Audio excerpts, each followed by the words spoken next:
Hi hello welcome to Kiran TV news. Pawan Kalyan గారి దగ్గరికి ఏ సమస్య అయినా రానుండి ఆయన దగ్గర వరకు రావడానికి కష్టపడతారేమో, కానీ వచ్చిన తర్వాత ఆ సమస్య ఎక్కడా కూడా కనిపించకుండా క్లియర్ చేసే బాధ్యత ఆయన తీసుకుంటున్నట్టుగానే కనిపిస్తుంది. అది ఎలాంటి చిన్న అర్జీనా లేదా పెద్ద పెద్ద సమస్య అయినా సరే పవన్ కళ్యాణ్ గారు తీసుకునేటువంటి సంచలన విషయాల గురించి మాట్లాడుకుందాం.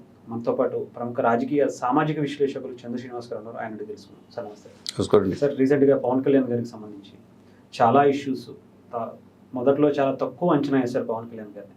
కానీ చిన్న విషయమా పెద్ద విషయమా, అటు పెన్షన్ దగ్గర నుంచి మొదలు పెడితే పెద్ద పెద్ద తిమింగళాలను సైతం గజగజ వణికి చేస్తున్నారు. ఏం చేస్తున్నారంటారు సార్ పవన్ కళ్యాణ్? అంటే చేయాలన్న చిత్తశుద్ధి ఉంటే ఏదైనా చేయొచ్చండి.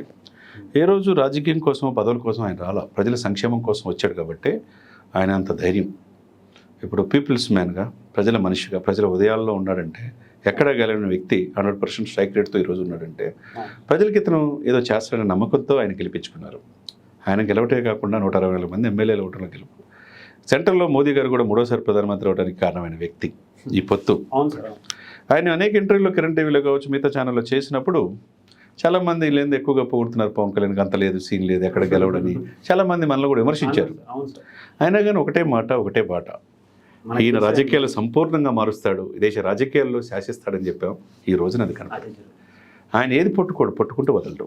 అది స్వపక్షమైన విపక్షమైన. స్వపక్షంలో తప్పు చేస్తున్న ఎమ్మెల్యేని ప్రశ్నించారు. ల్యాండ్ ఇట్లో ప్రైవేట్ ఆస్తులు మీరు జోక్యం చేసుకోవద్దన్నాడు. ఆ రోజు కాకినాడ పోర్టులో జరుగుతున్న అక్రమాన్ని ప్రపంచానికి చెప్పాడు. హోంశాఖలో ఎందుకు ఇదిగా పనిచేయట్లేదని చెప్పాడు. కట్ చేస్తే సొంత పార్టీ నేతలైనా ఉపేక్షించే ప్రసక్తి ఆయన దగ్గర ఉండదు. నిర్దాక్షిణ్యంగా సస్పెండ్ చేస్తారు. ఇవన్నీ ఒక ఎత్తు అయితే 15 సంవత్సరాలు ఈ కూటమి ఉంటుందని చెప్పి అంటున్నాడు. అంత కాన్ఫిడెంట్ లెవెల్ ఉండాలి. మిస్ఫైర్ కాకుండా చూసుకోమంటున్నారు. అన్నదమ్ములా కలిసి వెళ్దాం అనుకుంటాం. చంద్రబాబు నాయుడు గారికి ఉన్న అనుభవం, ఆయనకున్న పోరాట పనిమితో ఈ రోజు కూటమి ముందుకు వెళ్తుంది. ఆయన కూడా చాలా బాగుంటున్నారు సార్. బాగుంటున్నారు. నాకు తెలిసి గతం కన్నా ఇది పర్ఫెక్ట్ కాంబినేషన్. Perfect combination. ఎంజాయ్గా చేస్తున్నాను అని చెప్పి ఆయన కూడా ఉత్సాహం ఆ వయసులో. ఇవన్నీ చూస్తూ ఉంటే మీరు అన్నట్టుకండి, మీరు ఎవరో ఆ రోజు అంటే పరిపాలన మీద పొట్టు కావచ్చు, రాజకీయం కావచ్చు, ప్రజల సమస్యలను తెలుసుకోవడం కావచ్చు, ఏదేమైనా అది రెడ్ శాండిల్ కావచ్చు, తిరుపతి లడ్డు కావచ్చు, లేకపోతే ఇంకొకటి కావచ్చు, ఆయన దగ్గరకు వస్తే ఆ సమస్య పరిష్కారం కావాల్సిందే. లేకపోతే కుదరదు, ఊరుకునే ప్రసక్తి లేదు. కాబట్టి ఈరోజు రాజకీయ సరికొత్త రాజకీయం చూస్తున్నాం మనం. ఒక రికార్డ్స్ రాజకీయ నాయకుడు మనం చూస్తున్నాం పవన్ కళ్యాణ్ గారు. పవన్ కళ్యాణ్ గారి వ్యక్తిత్వం దగ్గరగా చూస్తే కానీ తెలియదు చాలామందికి. మరి ఈరోజు ఆయన ఏదో ఆస్తులకు ఏదో వ్యాపారాలు లేవు, సినిమానే వచ్చే ఆదాయం ద్వారా రాజకీయాలు నడుపుతున్నాడు. ఆయన రాజకీయాలు సంపాదించిన ఆశ లేదు ఆయనకి. ఏదో పదవి తీసుకుందాం నైట్ ఆకాంక్ష లేదు. 100 కోట్ల మంది హిందువులకి సనాతన ధర్మ పరిరక్షణగా ఆ రోజు అది మాల వేసుకొని 11 రోజులు ప్రాయశ్చిత్తం చేసి కాలు నడుకున్న మెట్టుకి కుంకుమ పసుపు రాసిపోయాడంటే ఎంత గట్స్ ఉండాలి సార్. ఆయన చెప్పింది ఈయన పకటేషగాడని విమర్శించారు. ఇప్పుడు ఆయన చెప్పింది కరెక్ట్గా CBI central bureau of investigation కావచ్చు, సిటీ కావచ్చు, ఏం చెప్పింది? అసలుకి పర్మిషన్ లేదే బోలే బాబా కంపెనీ అవడది, ఉత్తరాఖండ్ అవడు, ఈ 63 లక్షల కేజీల నెయ్యి ఏంటి, 250 కోట్లు ఇటు ఏంటని ధర్మారెడ్డి అప్రూవల్ అయ్యారంటున్నారు. నెయ్యి ఎలా తయారవుతారు? ఎవడు దీని వెనకుంది? సుబ్బారెడ్డి ఎవరు, లేకపోతే భూమన కరుణాకర్ రెడ్డి ఎవరు, ధర్మారెడ్డి ఎవరు, ఎవరైనా కానీ దీంట్లో ఉపేక్షలేం కాదు. కలియుగ దైవం వెంకటేశ్వర స్వామి పెట్టుకుంటే ఎవరైనా బస్సమే. ఎవరితో పెట్టుకోవచ్చు కానీ కలియుగ దైవం వెంకటేశ్వర స్వామి అండి. ఆయన చాలా గొప్పవాడు. ఆయన చూడాలని మనం కోరుకోవాలి కానీ ఆయన మన దగ్గర రావాలని కోరుకోకూడదు. మనకు తెలుసు గతంలో ఆయన సెట్టింగ్ ఏర్పాటు చేసేసుకున్నారు అక్కడ ఇంటికి. అది కరెక్ట్ కాదు కదండి. ఇప్పుడు ఆ లడ్డు అక్కడ పవిత్రత ఒకటి కాట 5 సంవత్సరాలు మనం కూడా కల్తీ తిన్నాగా. కెమికల్స్ వాడారంటున్నారు. అదే ద్వారకా తిరుమలకు వచ్చిందంట, కనకదుర్గమ్మ గుడికి వచ్చిందంట, ఇంకో చోటకి అన్ని వెళ్ళి అంటే ఇది ఎంతమంది మనల్ని మోసం చేయటం. 100 కోట్ల మంది హిందువులు గుండెల మీద కొట్టినట్టు సార్ ఇది. 80% పాపులేషన్ అంటే మీకు మతాలకి ఇప్పుడు క్రిస్టియన్స్కి మిషనరీస్ ఉండొచ్చు, తప్పలేదు. వక్ఫ్ బోర్డులు ఉన్నాయి ముస్లిమ్స్కి. మరి హిందువులు 165 గుడ్ల మీద దాడులు జరిగితే అంతర్వేద రథం తగ్గడం అయితే అసలు చూసి చూడనట్టుగా పిచ్చోడు తగలబెట్టారన్నారండి.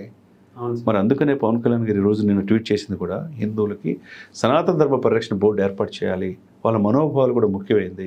తిరుమతి లడ్డు అంటే ఇది స్వీట్ పదార్థం కాదు, అది ఒక ఎమోషను, ఒక పవిత్రంగా భావించే ఇది.